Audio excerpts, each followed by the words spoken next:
Hello दोस्तों, आज हम वर्क 6 का अध्याय 3.1 शुरू करने से पहले कुछ महत्वपूर्ण बातों को सीखेंगे। तो चलिए शुरू करते हैं। सम संख्या या इवन नंबर वे संख्याएं जो दो से पूरी पूरी कट जाए उसे सम संख्या कहते हैं, जैसे 2, 4, 6। सम संख्या किसे कहते हैं? जो संख्या दो से पूरी पूरी कट जाए। विषम संख्या या ऑड नंबर वे संख्याएं जो दो से पूरी पूरी न कटे उसे विषम संख्या कहते हैं, जैसे 1, 3, 5, 7, 9। विषम संख्या किसे कहते हैं? जो संख्या दो से पूरी पूरी न कटे। अब है भाज्य संख्या या संयुक्त संख्या या कॉम्पोजिट नंबर।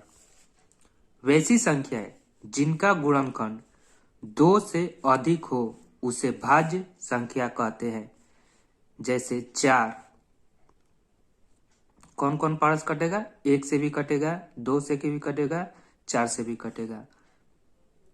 9 1 से भी कटेगा, 3 से भी कटेगा और 9 से भी कटेगा।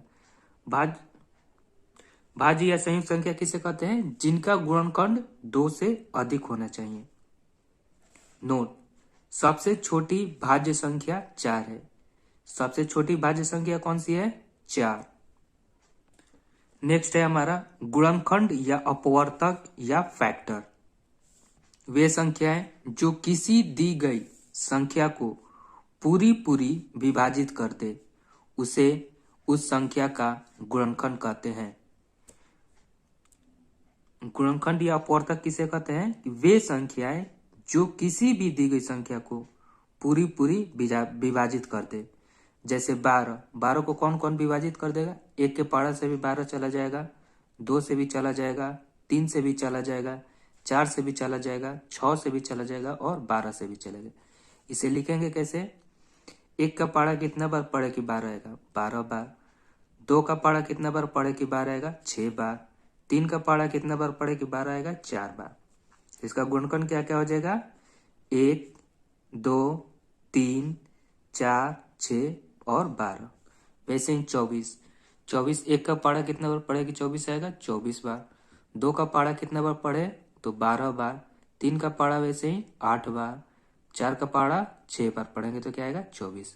तो इसका गुणनखंड क्या हो जाएगा? 1, 2, 3, 4, 6, 8, 12 और 24। वैसे ही 70 का है। चलिए अगला है हमारा अभाज्य संख्या या रूट संख्या या प्राइम नंबर। वैसी संख्याएं जिनका केवल 2 ही गुणनखंड हो उसे अभाज्य संख्या या रूट संख्या कहते हैं। अभाज्य संख्या किसे कहते हैं? जिनका केवल 2 ही गुणनखंड हो, जैसे 3। 3 कौन कौन पढ़ा से जाएगा? 1 से जाएगा और 3 से जाएगा। वैसे ही 5 1 से जाएगा और 5 से जाएगा। 7 1 से जाएगा और 7 से जाएगा। नोट: सबसे छोटी अभाज्य संख्या कौन सी है? तो 2 जो है सबसे छोटी अभाज्य संख्या है। ठीक है, वैसे ही यहां लिखा है कि एक अभाज्य संख्या नहीं है। फिर है सम अभाज्य संख्या या इवन प्राइम नंबर। वे संख्याएं जो सम संख्या भी हो और अभाज्य संख्या भी हो उसे सम अभाज्य संख्या कहते हैं। सम अभाज्य संख्या किसे कहते हैं? जो संख्या सम संख्या भी हो और अभाज्य संख्या भी हो, जैसे 2। 2 क्या है? सम संख्या भी है और अभाज्य संख्या भी है। फिर नोट है कि एक ऐसी संख्या है जो न भाज्य संख्या है और न ही अभाज्य संख्या है।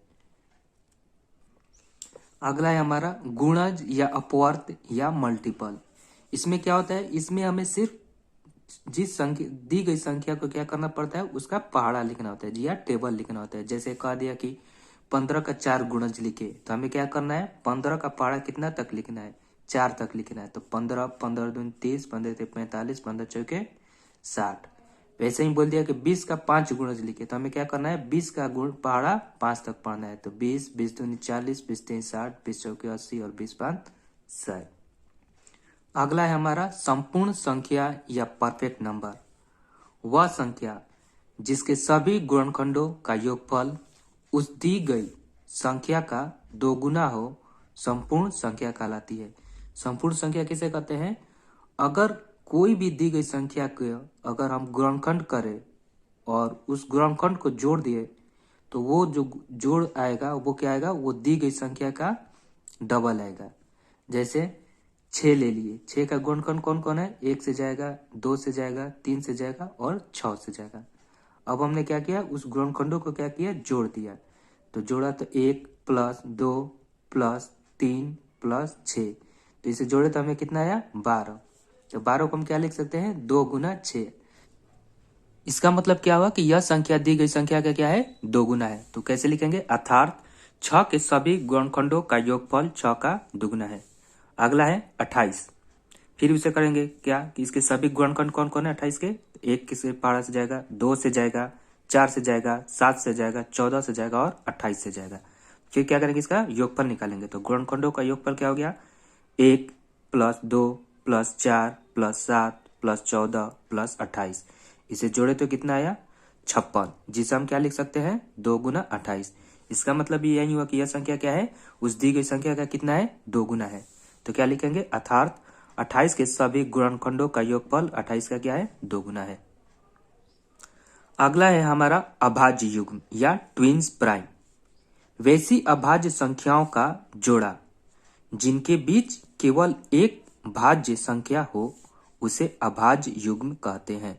अभाज्य युग्म किसे कहते हैं? वो क्या होना चाहिए? अभाज्य संख्याओं का जोड़ा होना चाहिए। अभाज्य संख्याओं का जोड़ा होना चाहिए जिनके बीच क्या होना चाहिए? एक भाज्य संख्या होनी चाहिए, उसे कहते हैं अभाज्य युग्म। जैसे 3 और 5 दोनों क्या है? अभाज्य संख्या है। 3 भी अभाज्य है और 5 भी अभाज्य है, और उसके बीच में केवल 4 ही एक ऐसा नंबर है जो क्या है? भाज्य संख्या है। वैसे ही 5 भी अभाज्य है और 7 भी अभाज्य, इसके बीच में कौन से नंबर आता है? 6, जो क्या है? एक भाज्य संख्या है। वैसे ही 11-13 के बीच की भाज्य संख्या 12 है और 17 और 19 के बीच की भाज्य संख्या 18 है। तो चलिए अब हम प्रश्नावली 3.1 का प्रश्न 1 करेंगे। क्या कर रहा है कि 15 के सभी गुणनखंड लिखें। मतलब 15 कौन कौन पहाड़ा से जाएगा, तो उसे हम क्या लिखेंगे कि 1 का पहाड़ा कितना बार पढ़े कि 15 आएगा? तो 15 बार। 3 का पहाड़ा कितना बार पढ़े कि 15 आएगा? तो 5 बार। तो क्या लिखेंगे? 15 के सभी गुणनखंड कौन कौन है? 1, 3, 5 और 15। क्या लिखा? 1, 3, 5 और 15। वैसे ही प्रश्न 2 क्या कह रहा है? 64 के सभी गुणनखंड लिखें। तो फिर हम वैसे ही करेंगे 64 का गुणनखंड कि 1 का पहाड़ा कितना बार पढ़े कि 64 आएगा? तो 64 बार। फिर 2 का पहाड़ा कितना बार पढ़े कि 64 आएगा? तो 32 बार। फिर 4 का 3 से जाएगा नहीं, 4 का पहाड़ा कितना बार पढ़े कि 64 आएगा? तो 16 बार। फिर 8 का पहाड़ा कितना बार पढ़े कि 64 आएगा? तो 8 बार। तो 64 के सभी गुणनखंड क्या होंगे?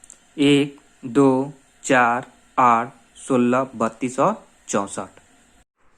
तो दोस्तों आज हम प्रश्नावली 3.1 का क्वेश्चन 2 तक ही करेंगे। बाकी के प्रश्न हम अगले भाग में करेंगे। जय हिंद।